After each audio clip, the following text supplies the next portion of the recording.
Yes, makes you wider this way. That's what we want. See if you can try to flex that a little bit.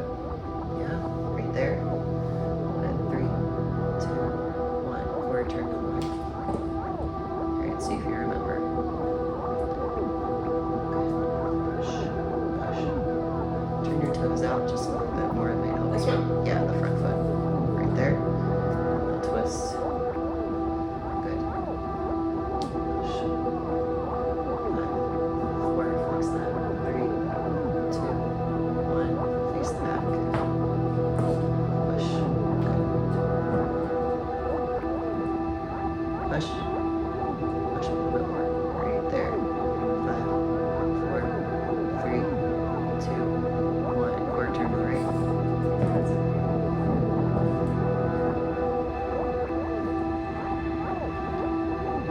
Just flex. Push. 5, 4, 3, 2, 1. Face the front. Keep the second all times. That's another thing that judges will do. If you let it go for like 1 second, they'll say, okay, face it. Ladies, face the back.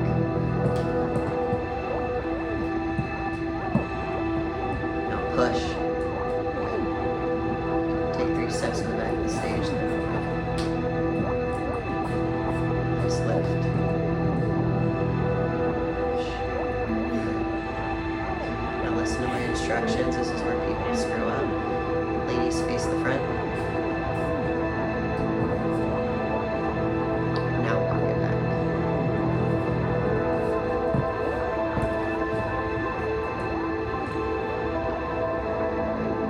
Alright, thank you, ladies. Much better in person. Better in person? Much better in person. Leaning out. Push And then it it's in. like, oh, okay. Now, in your off season, when you push hard, you're gonna feel your waist really crunch down. But when you start leaning out for prep, that's gonna get smaller and smaller. So, as I said, throughout prep, you constantly change your posing just to find angles. Go ahead and push even more. It doesn't look bad. She's stuck. No, it looks really She's good. bro. No, it doesn't really. Doesn't That's look nice. good. Okay, face I it. know. Tell everyone for this is you can step back with the right. Now twist. I just know she didn't want to Push. compete afterwards. And step right again. Left. Right there. Oh gosh. Or your glutes. The look way really I was good. saying, the way Jessica have times. Yeah. I would say take a step forward. A lot of girls make the mistake of pushing their glute to the side of the stage. That's not what you want to do. You want to push it towards the judges. But your quads are crazy too. No, I'm telling you, your legs is growing, bro. Twist. Oh, that side looks good, bro. Push. Wait, I'm like, hold on, I need a picture of that. This side might be your better side. I Just look at that. Wait, kind I'm of like, do it's mine, good. so it's probably better. Okay. But you're flexing this like figure. So between figure and wellness is wellness. We have to like Okay. tighten without making it look like we're flexing and tightening. How do I not? Billy, I'm like, how do I not engage my lat like that? Okay, good. Bring your hand down. It's so funny because you're trying to like pop your chest too. It's so funny. When girls are nervous on the national stage, they tend to tense up here too, and it's like, no, you gotta stay relaxed up here. Okay. Core turn to the right. 45 Damn, degree angle yeah. with your foot. Like that? Yeah. Now twist and push your hip this way. Push, push, push. Yeah, bro. Push the glute. You have nice long lines for figure. Like your I love bone hamstrings. structure. Yeah. My hamstrings are not very dominant. Okay. Chest needs to be up. There you go. It's crazy how the smallest tweaks make like the I biggest know. difference. Okay, now you're dipping forward. You gotta keep that chest up, up, up. Next Or time, I'm gonna cramp. There you go. Relax. Relax. Reset. You're gonna try it again and see if you can remember those. That was good, man.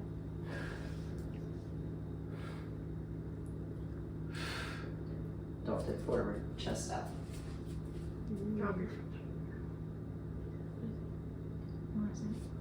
Good. Hold it. 3, 2, 1. Relax. He says this is the other side? Back side. Oh.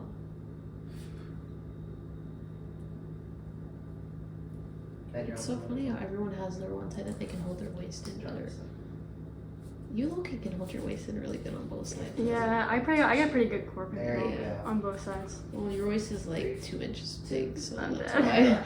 why I'm like, that's That looks good, Your back arm, you're like pulling your pec in this way. Instead, you need to keep it wide this way.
Good morning, it is show day.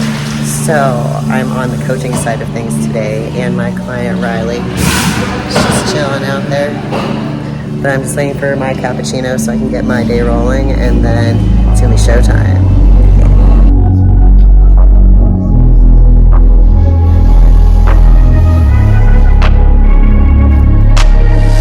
I'm changing who I am. I'm making a new plan, rearranging my life, and I won't look back ever again. You ain't see me activated. You better hope that you never see me agitated. I think about my actions, plan them out, evaluated. That's how I end up on the top, man, I'm calculated. My mind's a weapon, my body is the engine. I'm never second guessing, I just do what I was destined. Cause I feel I got the blessing, persistence and obsession. That's how you keep progressing, I already learned that lesson, yeah. I'm changing who I am. I'm making a new plan, rearranging my life, and I won't look back ever again. You can't stop what's moving. You can't stop what's moving. I'm changing my life, and I won't look back ever again. No fear, see clear, you deserve to be great. I know it feels like things get in your way. Push through those walls and the others will fall. Sit up, stand tall, you can get through it all. I need some energy, anxiety's no friend to me. I have a short memory, I don't really remember things. That's how I move on, that's how I stay strong. A new day's on, I'll keep moving right along. And I feel like the pain in the past, it needs to stay in the past. You gotta take off the cast. I wanna feel like I'm a new person. I wanna have clear vision and purpose. And I feel like the pain shouldn't last. If you can move on fast, the things that make you feel bad, and you can change in your brain, I'm certain. I've done it before, and man, I'm not perfect. I'm changing who I am. I'm making a new plan, rearranging my life, and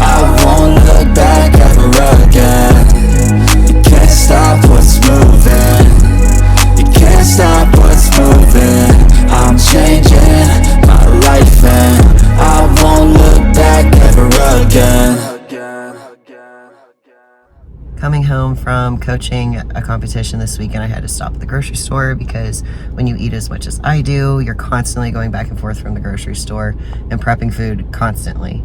And because I eat so much, I like to do budget grocery shopping, and I go to Aldi because it's just cost effective. It's like a third of the price versus shopping at a Whole Foods store or Giant Eagle, so that just makes more sense for me.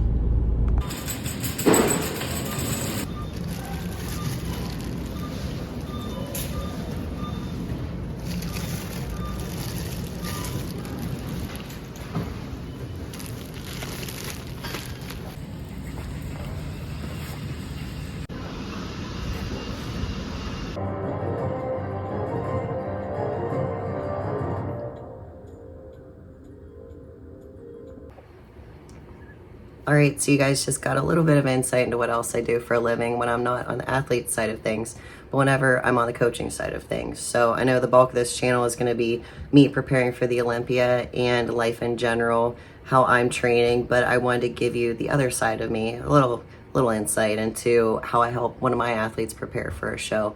So this was my client's very first show.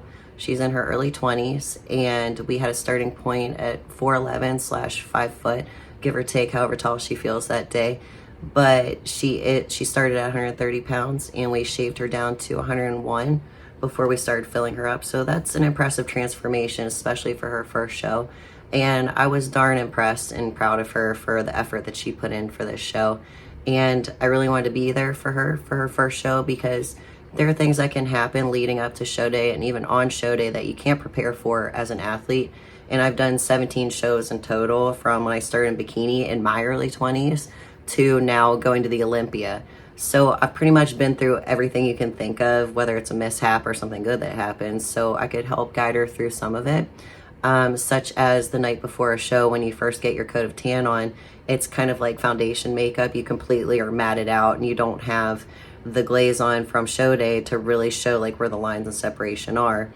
So that was something we could discuss the night before, and I was there to help her figure it out, like how she was feeling. So of course the show didn't go exactly how we wanted, but that's okay. I always try to tell everyone, try to take something to learn from each show. And this was her very first show. So now we have a baseline to grow from and improve on for the next show. So the biggest goal was always to improve show to show. And I said that's a win in itself, the incredible transformation that she made to get in that shape. So, and I said, be proud of that and be proud of the woman you became out of it. She has a bright future ahead of her, and I'm excited for more shows afterwards. But I wanted you guys to see how I helped tweak her posing, and just you could see behind the scenes how she was pumping up backstage and how we were guiding her on stage. There's a lot of little things that it's a coach's job to help prepare an athlete for. And something else that's super important is to keep your cool. I know when I'm the athlete, I'm on edge, kind of like a racehorse ready to go. And it's your job as the coach to try to keep them calm and keep them focused. And I've dealt with coaches in the past that have not kept their cool, and I was the voice of reason when I was the athlete, and that's not the way it should be. So that's something that I learned as an athlete whenever I became a coach, what not to do. So I like to be there for my clients as much as possible, whether it's their first show, second show, third show, what have you. I can't always travel for shows, but I like to. Even though I'm gearing up for the Olympia, I'm gonna have to be very selective which shows I can make it for my own clients, because it's a nice balance and travel can mess with your own plans.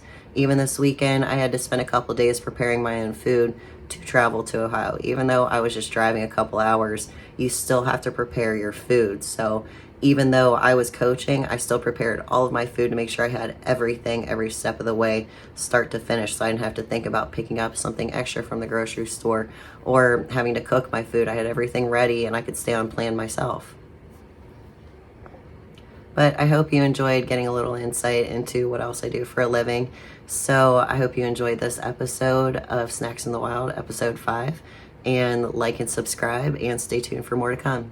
Thanks, guys.